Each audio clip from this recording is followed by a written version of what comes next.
If you could start again in Warhammer, what would you do differently? Everything. Yeah, not do it.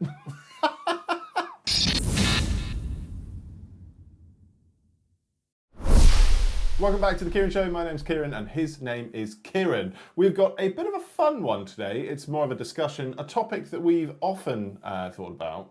We've certainly spoken about it a lot Kind of off like camera. therapy, this, isn't it? Which is essentially what you need. But we're going to be talking about what we'd do differently if we were to start again in Warhammer in 2024. I probably wouldn't start a YouTube channel about it as well. No, yeah, we've suddenly established a nice little platform, and so now we're giving people life advice. It's not going well. This is not what we imagined when we first started. But yeah, so I'd task Kieran with what would you do differently if you started Warhammer again? So if you could rewind the clock to adult Kieran for both of us, yes, you go, ooh, it's that shiny plastic in that window. What would you do differently? There's a lot to unpack, there's a lot to discuss, but before we do any of that, a quick message from our sponsor. So if you can't guess, this week's video is sponsored by Warmag. And thank goodness they have as well, because we were running out of stickers, and normally when we play dress up with stickers, we run out quite quickly. Yes. Thank you to Julian and the team for the stickers, and of course, for the copious amounts of Warmag swag.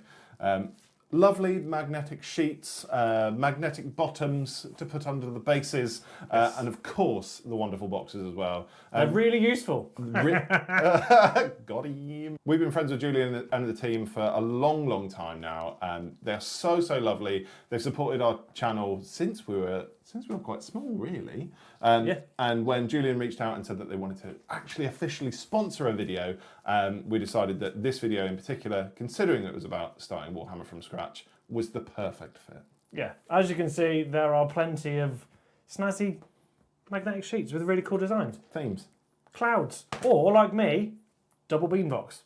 But yeah, and if you like pink clouds and lava and stuff, they don't go together, but you could with your double beam box, which is super cool indeed.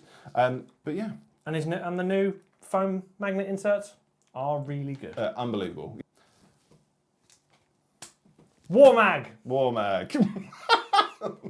So, starting from the beginning, I know that I have probably got maybe a fresher idea what it's like to start, because I only started at the beginning of 9th edition. Is that fair? Yeah, I started at the beginning of 8th. Sure. As an adult. As an adult, with adult money, which is very dangerous and stupid, but also dangerous. Adult money, but not adult time. Yeah, that's a killer, isn't it? Warhammer, let's go. So I started in the beginning of 9th edition, with Indomitus. So a big box set is a perfect entryway. However, it does come with its own difficulties, as I found. It comes with an instant overload, and you go into the Warhammer shop all excited. I've got this big box of plastic, and then you open it and go to paint it, and you realise how long it takes to paint things. Yeah, this is a silly amount of stuff. And then you look at the box and go, this is overwhelming. You see it on Reddit all the time, is that people go, oh, just got into Warhammer, and they've got like a bed full of stuff. And there's all the comments that are like, well, I'll buy that off you for cheap when you give up. And it's so real. It's because it is a thing. There's a point when you start Warhammer that you go, this is a lot. I've got a lot to get through. I mean, when you first start out painting, everything is slow because you're learning all the techniques. And in your mind's eye, it looks different to how it does on the miniature. And there's all those hurdles to overcome. And I think it's very easy when you start to get overwhelmed.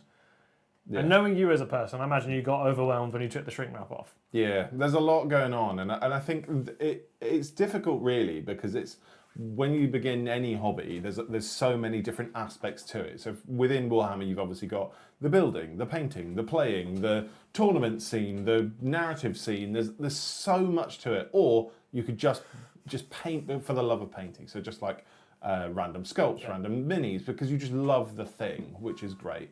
And I think that's probably the thing I'd want to highlight first and foremost. So obviously, I've gone through Warhammer over the last few years, and I think I love every aspect, which is dangerous in itself, but also quite freeing. So for example, if I picked up a random mini, I know that we get each other like random minis for birthdays and Christmas and stuff that we just want to paint, which is really lush. And it's sort of like a sidebar from the chaos that is normal Warhammer, I suppose. So I think understand what you want from the hobby. So to take a quick sidebar, I recently started doing Magic, and I jumped in and bought too much stuff because I'm an idiot. And now do you know what's even funnier though? So just a sidebar to the sidebar. I told many you sidebars. I told you were doing it while you were doing it. I was like, Kevin, you're buying too much Magic. Goes, no, it's fine. I mean, it is fine. It is quite fun, and I really like Be playing on your own cards again. For the time being. Yeah, until I can convince you, which is the only trading card game that you can ever threaten me with a good time with is Pokemon. Excellent. That's next then. But yeah, so I think understanding the hobby first is like so difficult to do, but I think it's almost imperative, and I think jumping into like a Games Workshop or going online or YouTube is a phenomenal venture. Like there's a plethora of really good channels that you can jump into and just sort of enjoy it for what it is before you commit to buying anything. And I think that's also really good. Not this channel, because we're not that qualified, despite you listening to us, but we're here now, it doesn't matter. But yeah, and I think that finding an avenue is the best way. And luckily in Warhammer, you've got not only a fantasy setting in AOS, not only a sci-fi setting in 40k, but you've also got specialist games. Skirmish games, I think, is hilariously where you want to start. If I was starting Warhammer 40,000 again, I think 4 times. You must be thinking quite hard. Yeah, I would start with Kill Team, and what's really funny is that's what I tried to do. Yeah, that's what I did. Yeah, that's what I would. If I could go back, I would follow through with. So I bought the Kill Team first edition starter set, the one that came with really cool terrain, Admech and Genius Stealer Cults. I mean, I don't like Genius Stealer Cults, but I wish I'd just played that and painted that. There's something very special about painting a very small squad that you almost move like chess pieces around a board. I think a 2,000 point army for Sigma or AOS, Sigma or 40k, pardon me, is so insane when you first get to it. You're like, it's a crazy commitment to something that I'm not really sure I want to play. So just starting small with a skirmish game is perfect. It's like between half an hour and an hour gameplay, maybe longer depending on how fun the game is and how immersive you're all taking it. You and the other players that are playing, obviously. But it's just great. There's loads of terrain that you can include. It's very, as I mentioned, like chess pieces on a board. It's just a great time. And I think a much smaller scale as well. But just to get back to the topic of the video, if I could start again, I think what I would do is I would go into a Games Workshop and I would paint the one miniature that they give you for free. And I would finish it so that you can see how long it takes to get through a miniature. Because that's that's going to be the worst amount of time that it is, because it's the first time you paint it, so that's going to be the longest. And then if you get through and go, that's too long for me, then you know that the painting side of the hobby isn't for you, and then you go, cool. I'll then go, okay, I've painted that one miniature, I wasn't so keen on the painting. Let's play the test game in the Games Workshop and go, oh, the gaming is for me. I don't like the painting, but I know how long it takes to get the miniature to a point where it looks kind of cool on the tabletop. Out of interest, what was the first sort of miniature range you painted when you got back into 40k? Admech. Really? You? Admech? Yeah, sorry, I like proper lolled. It was like I said, it was in the Kill Team box set. Oh wow. I painted the Admech Kill Team that was in there. Where are they now? Oh, they went on eBay years ago. Oh, right, fair enough. I can't believe it. The long-time TKS viewers are going to love that. Just really funny though, is it was before Kill Teams were a thing. Oh, I see what you mean. It was just, here's a squad and we've kind of made rules to them, whereas now Kill Team is on fire to the point where you've got separate boxes. Yeah, it is good. What I quite liked about the old Kill Team, obviously this won't apply to anybody that's starting again or starting from scratch, but they used to have almost like a roster. I don't know whether Kill Team works the same way now. If it does, please tell us in the comments. We've yet to play the new edition. Yeah, still haven't done it yet. But yeah, you used to have a points cap, and each model had a certain amount of points, whatever. And you used to build your own roster, and you could have some really powerful stuff, and then you used to have little support units and whatever. I used to run around with like Pathfinders and stealth suits, and then the odd battle suit and stuff if I could fit it in. Yeah. And it was just so cool. Like just having this little Avengers style squad, just running and gunning was amazing fun. Great time. I think if I was starting again, I would definitely make the most of Audible. I think I got on the Audible train far too late. I think what I should have done is go, cool, if I'm going to do Space Marines, let's take up an Audible membership. Let's get a Space Marine book that hasn't, this is important in Warhammer, that has no ties to an existing series, or is the first book of a series. Something that just goes, this has got great reviews on Audible, it's either book one or it's a standalone, like one of the Space Marine Conquest ones, like Hell's Reach or something like that. Something that's just self-contained.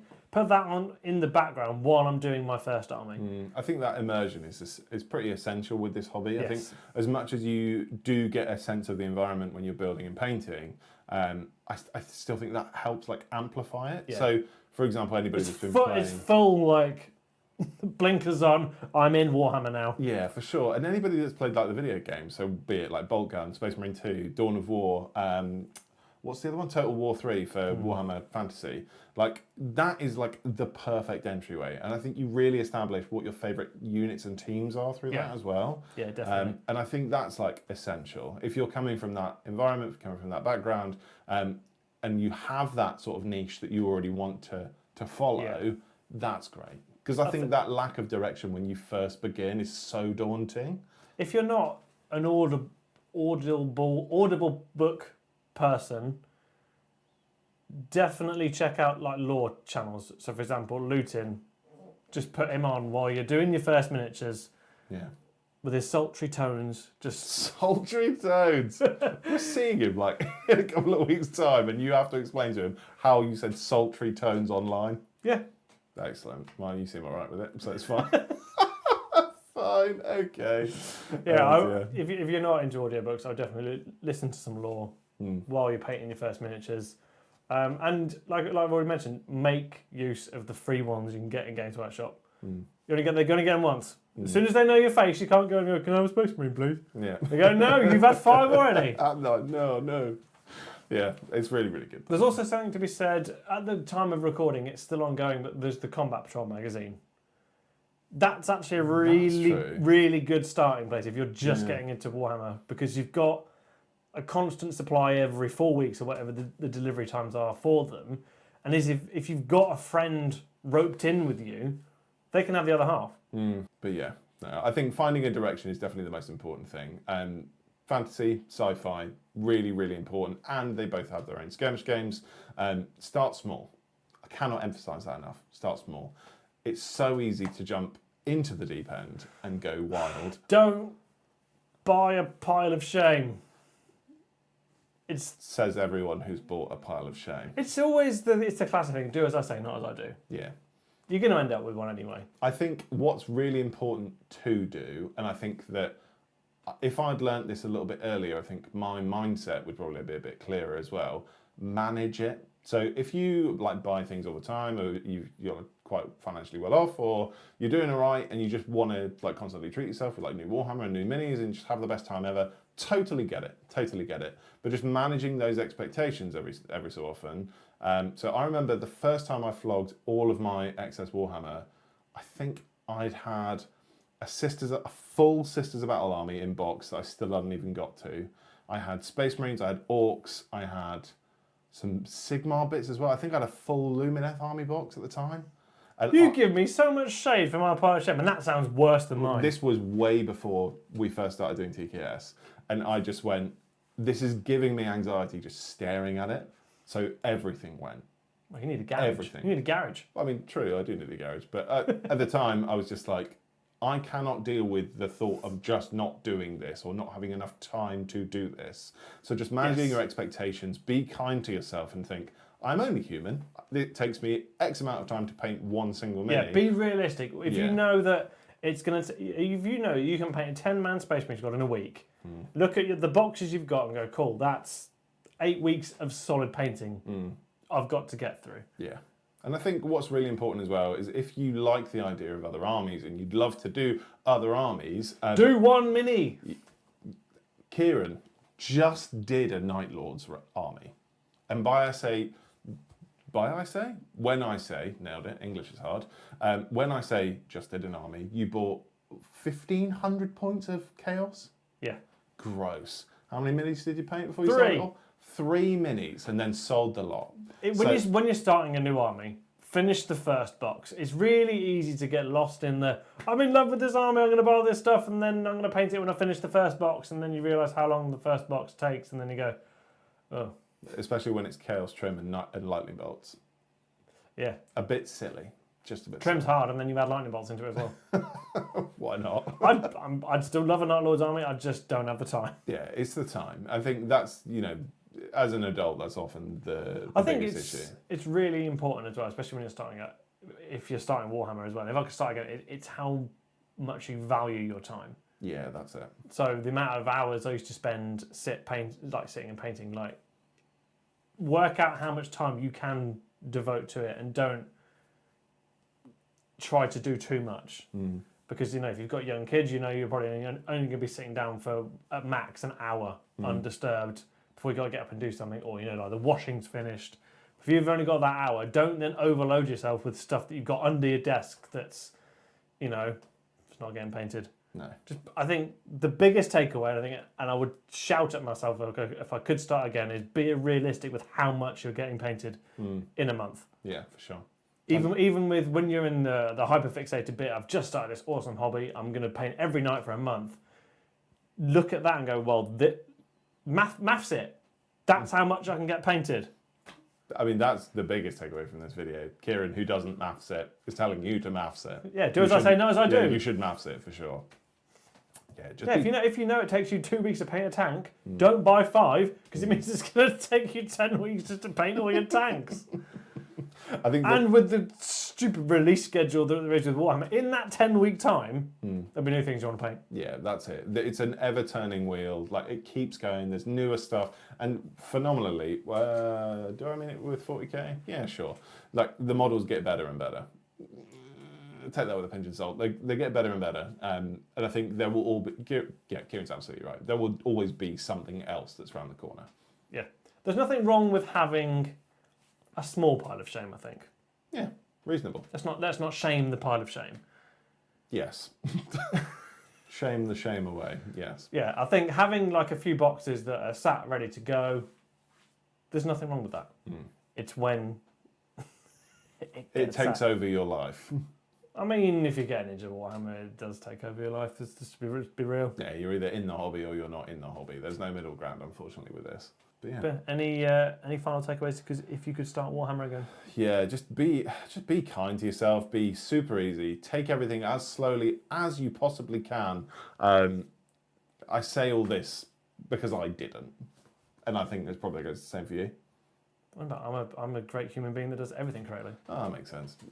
Absolutely not. Arrogance is key. But yeah, no, just enjoy it, because it is the best hobby in the world. And when you've painted all of those shiny miniatures, go check out Warmag. Because look, they're pretty. Yeah, I mean, it doesn't get better than this. But yeah. Thank you very much to the Cult Kieran on the right hand side there. If you do want to join one, hit the left-hand side. Come on, it's their left. It's my right. It's their left. They don't care about that. It's on the left. Fine. All the people on the left-hand side. Thank you so much for joining. Honestly, without your support, I don't know where we'd be. Probably not doing this anymore. No, I probably would have got disheartened and gone, no one likes me. Sounds like you for sure.